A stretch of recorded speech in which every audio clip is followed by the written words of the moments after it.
हैदराबादहून चंडीगडला आलेल्या इंडिगोच्या विमानात काल पॉवर बँकेचा स्फोट झाला आणि 5 प्रवासी जखमी झाले. विमान धावपट्टीवर लँड झाल्यावर ही घटना घडली.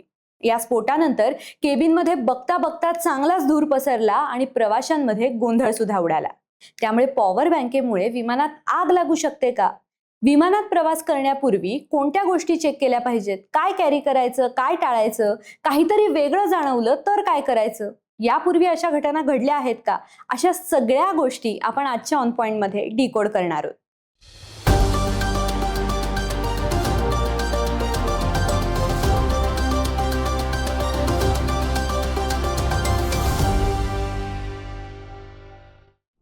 आता विषय काय आहे तर इंडिगोचं 6E108 हे विमान हैदराबादवरनं निघालं होतं. त्याचं चंडीगड विमानतळावर व्यवस्थितपणे लँडिंग सुद्धा झालं होतं. पण तेवढ्यात एका प्रवाशाच्या बॅगेत ठेवलेल्या पॉवर बँकेचा स्फोट झाला आणि विमानात सगळीकडेच धूर पसरला. अगदी काही वेळातच केबिन अख्खं धुराने भरलं आणि ही परिस्थिती लक्षात येताच पायलट आणि क्रू मेंबर्सने लगेच इमर्जन्सी गेट उघडले आणि प्रवाशांना तातडीने धावपट्टीवर उतरवलं. आता याचे व्हिडिओज हे सोशल मीडियावर व्हायरल सुद्धा झालेले आहेत. ह्याच्यामध्ये प्रवासी हे विमानातून उड्या मारताना दिसत आहेत आणि धावपट्टीवर पळताना सुद्धा दिसत आहेत. आता प्रश्न हा आहे की पॉवर बँकेचा स्फोट नेमका कसा काय झाला आणि मुळात विमानात पॉवर बँक वापरणं हे अलाउड आहे का? तर हो, पण या सगळ्या संदर्भात DGCAचे काही नियम आहेत. ते काय आहेत त्याबद्दल आपण जाणून घेऊयात.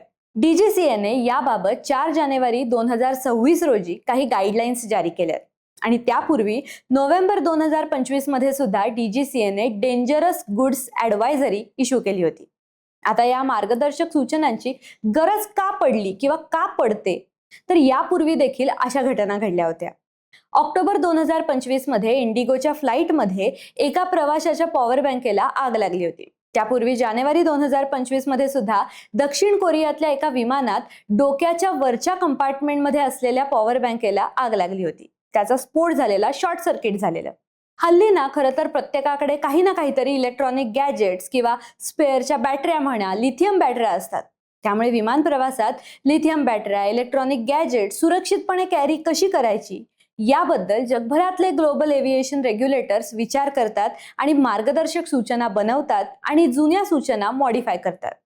ही खरं तर एक स्टँडर्ड प्रोसेस आहे. ती सतत होत राहते आणि ती होणंही अपेक्षित आहे.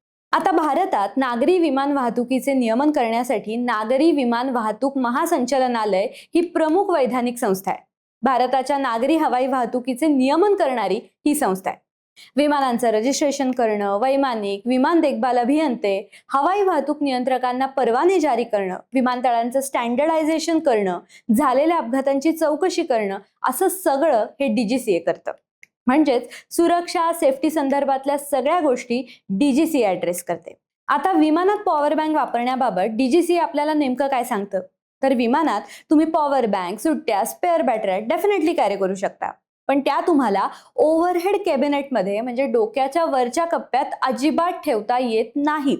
कारण हे डोक्याच्या वर असलेले कप्पे असतात. तिथे जर का काही आग लागली, शॉर्ट सर्किट झालं तर ते लवकर दिसत नाही, कळून येत नाही. हा यामागचा अँगल आहे. त्यामुळे पॉवर बँक प्रवाशांच्या जवळ, त्यांच्या जवळच्या हँडबॅगेमध्ये सीट जवळ ठेवणं किंवा असणं अपेक्षित आहे. म्हणजे कोणतीही अनुसूचित घटना घडली तरी त्यावर लवकर ॲक्शन घेणं हे सोपं जातं. त्यानंतर विमान प्रवासादरम्यान तुमचा मोबाईल किंवा इतर तुमची जी उपकरणं असतील ती सुद्धा चार्ज करण्यासाठी तुम्ही पॉवर बँक वापरू शकत नाहीत. म्हणजेच विमानात पॉवर बँकेचा कोणत्याही प्रकारे वापर करण्यास सक्त मनाई आहे.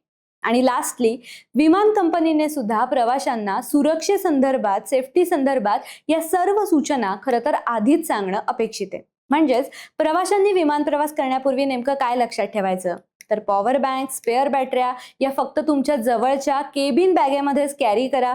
या पॉवर बँक्स, बॅटऱ्या चुकूनही डोक्याच्या वरच्या स्टोरेज कॅबिनेटमध्ये ठेवू नका. या पॉवर बँकेचा वापर करून मोबाईल फोन्स किंवा कोणतंही इलेक्ट्रॉनिक गॅजेट अजिबात चार्ज करू नका. आणि काहीही वेगळं सिम्पटम दिसलं किंवा काहीतरी ओव्हरहीट होतंय, कुठून तरी काहीतरी धूर येतोय, वेगळ्याच प्रकारचा वास येतोय, असं काहीही जाणवलं तर लगेच क्रू मेंबर्सना इन्फॉर्म करा. आता या प्रकरणी नेमकं काय घडलं, पॉवर बँकेचा स्फोट नक्की कशामुळे झाला याचा तपास सुरू आहेच. त्याचं ठोस कारण अजून तरी पुढे आलेलं नाहीये.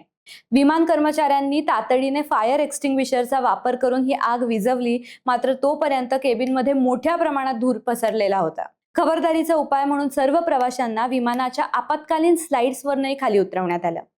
या घटनेमध्ये जखमी झालेल्या प्रवाशांवर आता उपचार सुरू आहेत आणि त्यांची प्रकृतीही आता स्थिर असल्याची माहिती मिळते. पण तरी सुद्धा प्रवासात इलेक्ट्रॉनिक वस्तू नेताना हाताळताना काळजी घेण्याचं आवाहन प्रशासनाने केलंय. तुम्हाला याबद्दल अजून काही प्रश्न आहेत का? कमेंट करून आम्हाला नक्की विचारा आणि पाहत रहा द ऑड इव्हन.